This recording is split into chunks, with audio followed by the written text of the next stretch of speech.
Hi guys, welcome back. It's been a while since I did the last video. I think I said at the end of the last video that it'd be a few weeks while I moved. Unfortunately, it's been a little bit longer. I think it's been nearly a month. The move took a little bit longer than I thought, getting everything sorted, both the house and the studio. And then I've spent a week catching up on some work stuff and also designing this that we're going to do today. So for those of you who have seen other videos, this is part of our sample book project. We're working on the second page, and this is the finished piece where we're using the stitches we've learned on the page to make one piece of embroidery. For those of you who are only interested in the flower, welcome. Glad to have you here. All the stitches that we're using in this can be found in previous videos if you want a bit of a refresher. I'll start with the basics, I suppose. This is some linen cotton that we have some woven interface attached to the back just to give it a bit of extra strength. I am using some 2-ply merino wool thread, which is hand-dyed. These are naturally hand-dyed with cochineal. We have a light, a medium and a dark. These can be found on our Etsy shop. If, however, you don't want to be buying new threads, you can, of course, use whatever you've got in stock. I would suggest you use for this something a little bit thicker, like the 2-ply wool, or maybe a Pearl 5 cotton, something that will go over the lines and you don't have to worry about using any sort of magic markers or anything like that. This project is designed for beginners. I've actually done markings for all the stitches on the pattern. For those of you that are a bit more experienced and would rather go ahead and do this just by eye rather than having actual markings on the pattern, I will also provide a template below of just the outline flower, and you can do it that way as well. So let's get started. Alright, so I've designed this flower for us to use some of the filling stitches that we've been practicing in our patches. As you can see, I've already started on the first flower. We're going to work from the underneath of the flower up. So we'll do the underground petals, the next load of petals, and then the top. And then we'll go and do all the outlining. So as you can see, for this petal, we're using our stars and crosses. And as I said, I have drawn everything out for you to try and make it as easy as possible. If, however, you prefer to just give it a go, eyeballing it, go ahead. Encourage you to do so. You may not get it perfect, but it's a great way to practice. This little flower design, I mean, it measures about, roughly about 10 centimetres by 10 centimetres. I can't remember exactly. But you could use it anywhere. You could use it on a piece of slow stitching, or just as a piece on its own in a little frame on the wall, or on a cushion, or it's a versatile little thing that, you know, I could imagine a larger piece with them done in all different, the same flower but done in all different colours would look really quite amazing, actually. So we're starting off by doing our running stitch.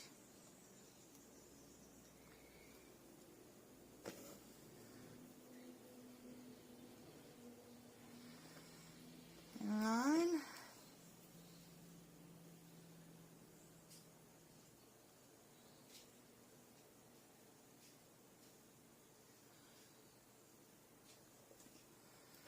Come back down this line.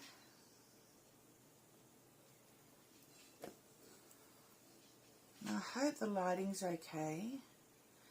My new studio has a lovely big sunlight,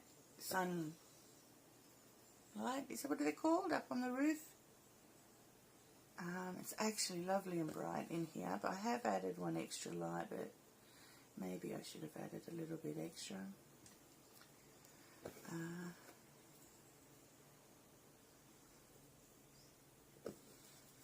So we shall see. You have to bear with me as I get used to my new surroundings and the way things work.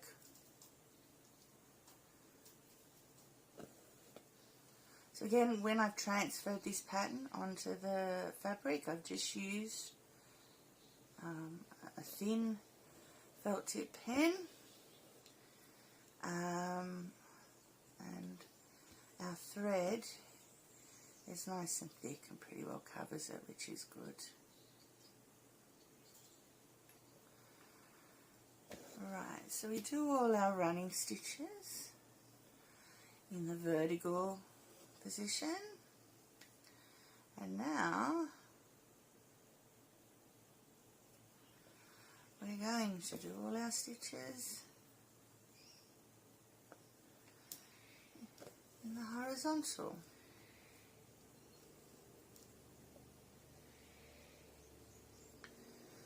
Now when I've drawn up this pattern, I may not have always put part stitches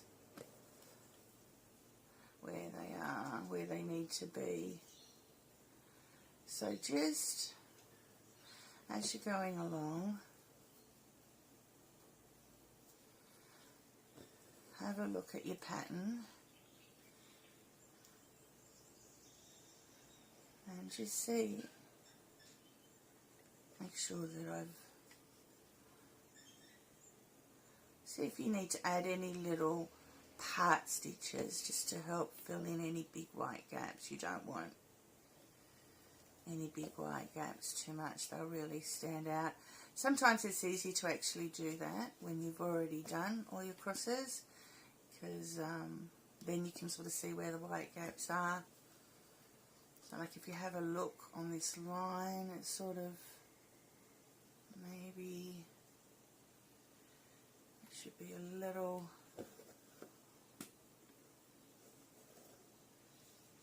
but a knot. It's very unusual.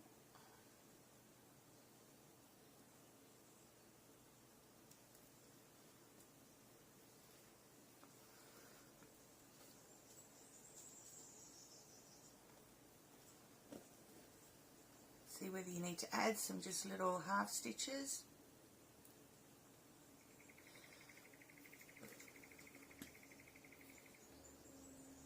Alright, so I'll finish going down, finish those crosses and come back.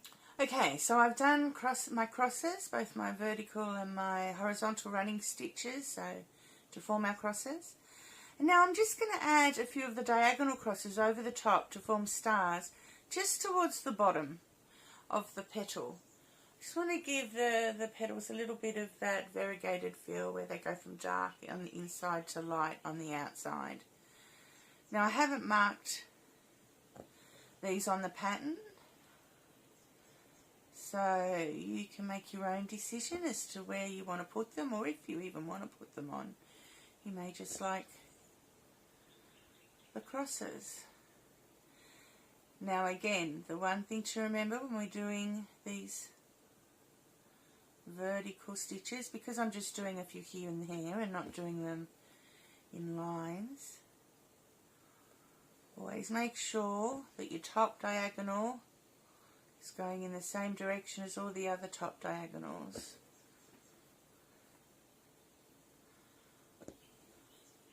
That this stitch and this stitch are going in the same direction, that we haven't swapped these around and had this stitch going over the top, because your eye will really pick up on that. So where are we going? I was nearly about to do the same thing myself after telling you not to do it.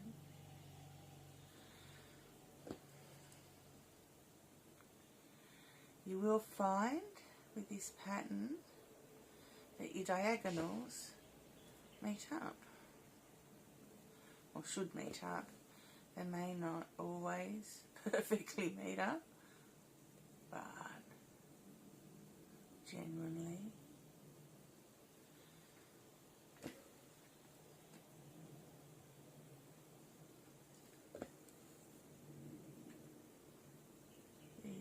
diagonals will meet up.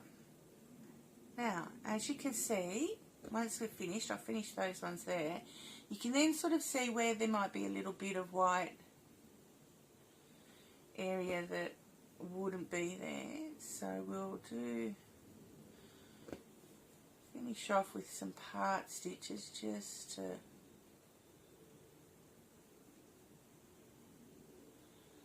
look about right. I find it a bit hard at this angle sometimes to see exactly what I'm doing.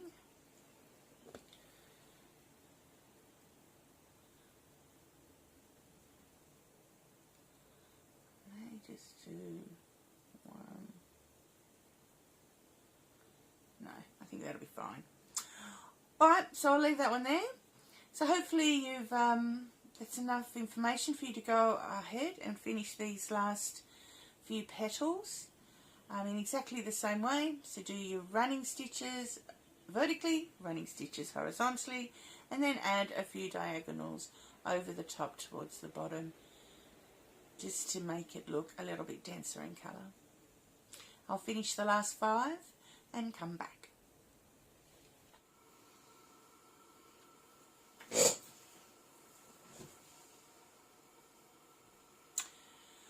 Okay, so I'm back.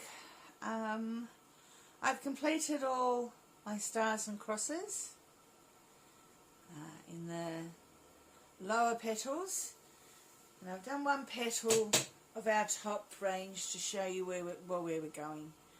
So here we're going to use the grid pattern, grid underneath, and then we'll add some diagonal grids at the bottom again to give a darker shade to the bottom.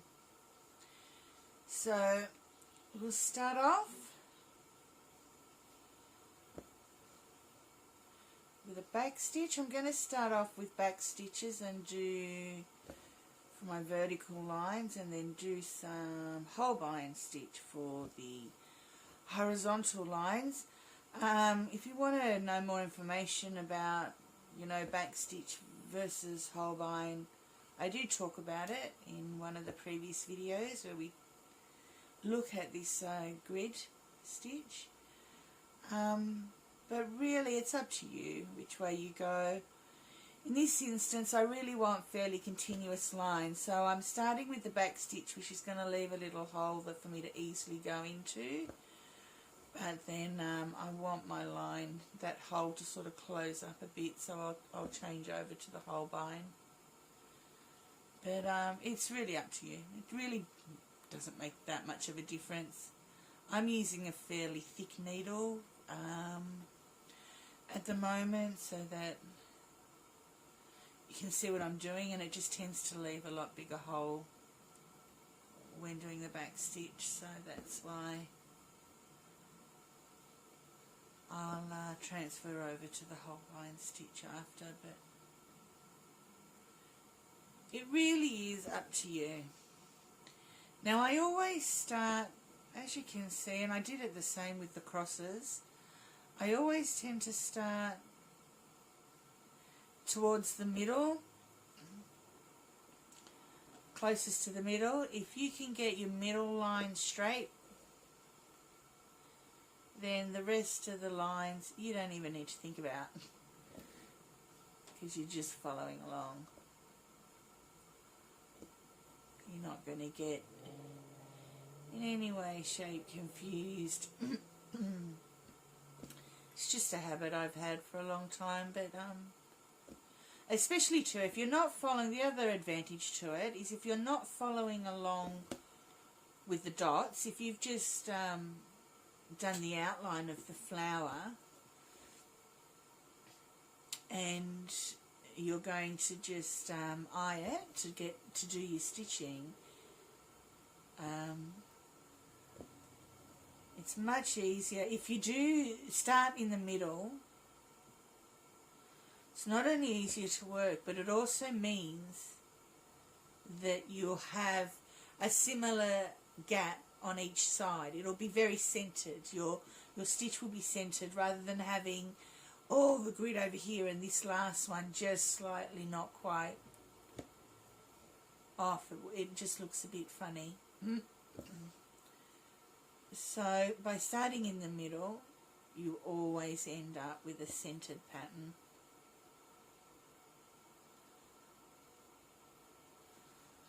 So it's a habit I've been into. Oh, here I am. Look, I said I was going to do back stitch for the vertical lines, and then all of a sudden I'm doing whole bind stitch. For those of you that don't know, whole bind stitch is just a running stitch one way, then running stitch back to form a full line. It's a stitch that's used a lot in black work. I automatically just did that while I was busy talking. And there's really not too much difference between the two, as you can see, with them sitting there side by side. It's just your holes in the middle here are slightly bigger with a back stitch because of the way you're pulling on your tension. Alright, so what I'm going to do, I'm going to leave you. You don't need to watch me do this whole petal. I will do the vertical lines, and then I will do horizontal lines across the grid, and I'll come back to talk to you about the diagonals. Okay, so I've finished the grid, the initial grid on this petal. As you can see, we've done running back stitch lines vertically, and then I did whole bind stitch lines horizontally, which of course you can still do in back stitch, not a problem. And now I'm just going to add some diagonal lines so that we've get some more concentration of colour here at the bottom. So as I was saying at the start of the last grid, I'm going to start basically in the middle. It's always a good place to start. Gives us an idea of, it's the easiest one to do to make sure that we're keeping our line diagonal, and then it gives us a good starting off point for the rest of the diagonal lines. So again, I'm doing these in whole bind stitch, which is basically just running stitch in one direction and then going back and filling in the gaps with another line of running stitch. Okay.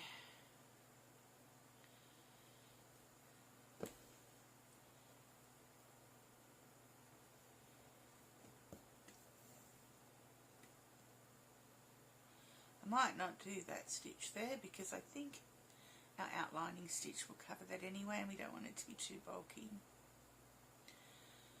So we'll go back to this side of the centre line. And here we're doing about 4 or 5 lines diagonally. You can do your diagonals in either direction to start off with, as long as you do the same thing throughout. You know, whether you go this way or this way, it doesn't really matter, as long as your top line is always going in the same direction.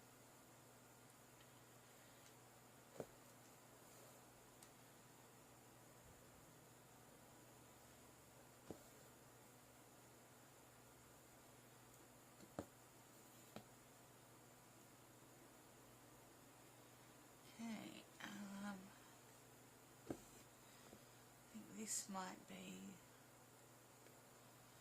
the last line, diagonally this way.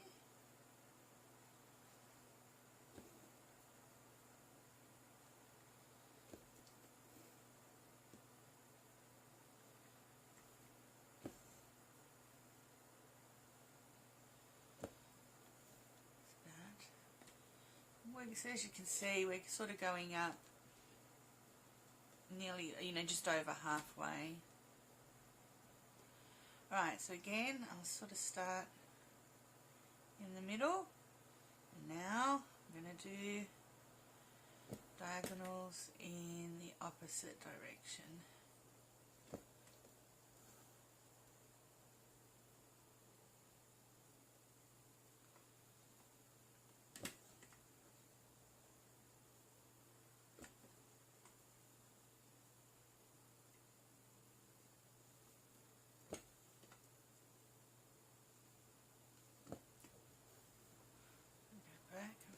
this side.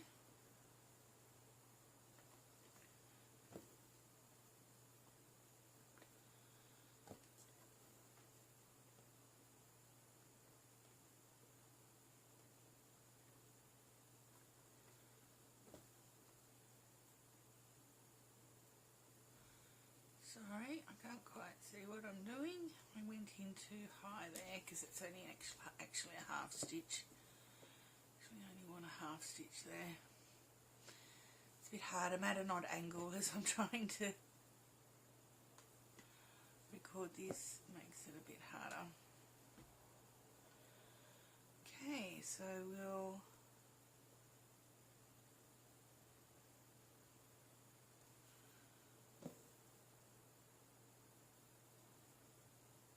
do the next line up.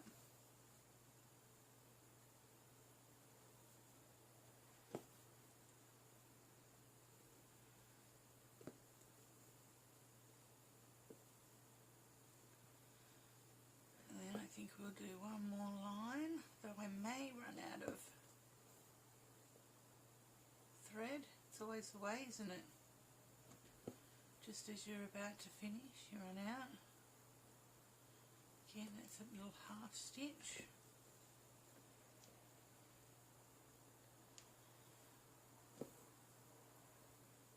Let's see if we can get it through. I'm not sure.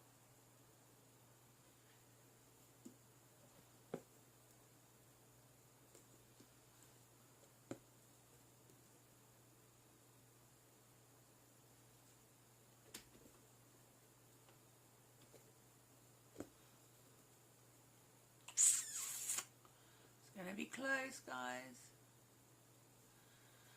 One more stitch. Come on, give me one more stitch.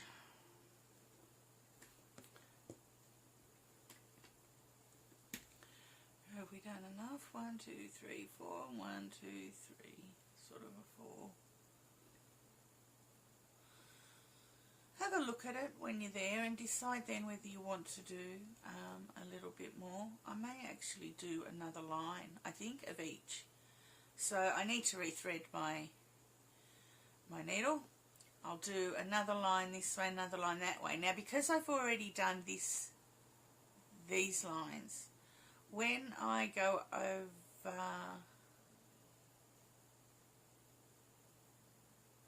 here, I can put it underneath. I'll show you what I mean when I've finished. To make sure, because I want to make sure that the lines going this way are always over the top. Anyway, I shall come back. I'll rethread my needle. I'm going to do one more line this way and one more line that way, and I'll come back. Okay, sorry about that. I should have made sure I'd threaded my needle to start off with. Now, I'm doing another line across this diagonal. I've decided I want to do another line.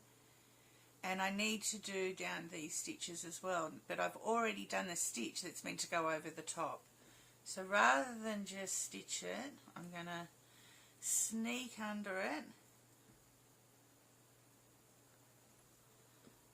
and finish the stitch.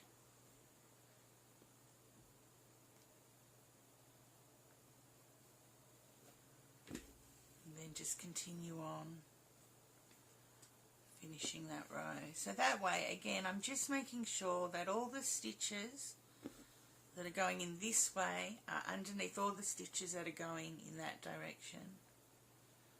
Just so the eye, because the eye can really, it seems a silly thing, but the eye can really pick it up and can be a bit annoying and distracting from your overall piece. So I've done an extra line that way, so and we need to do an extra line this way, and this way it doesn't matter as much because this is the direction in which all our top stitches are done.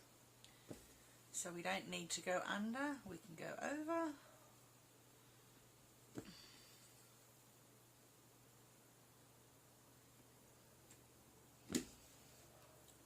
Half stitch there. Always remember to do your little half stitches, because if not you end up with all this white space around the outside. of the petal, which again can be distracting.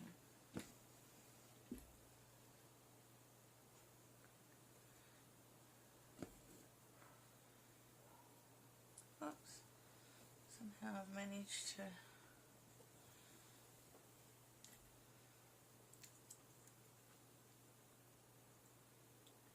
sorry, just thread my needle again, let it come out.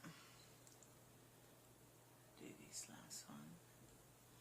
I hope you can see this clear enough. It starts looking, might be a little bit hard to see when you start going over the same space so many times, but I'm a lot happy with that. So you're sort of coming up nearly 3/4 of the way up the leaf on the sides, but because you've got this diagonal area coming down, it makes it look more like halfway. So I'm not much happy with that.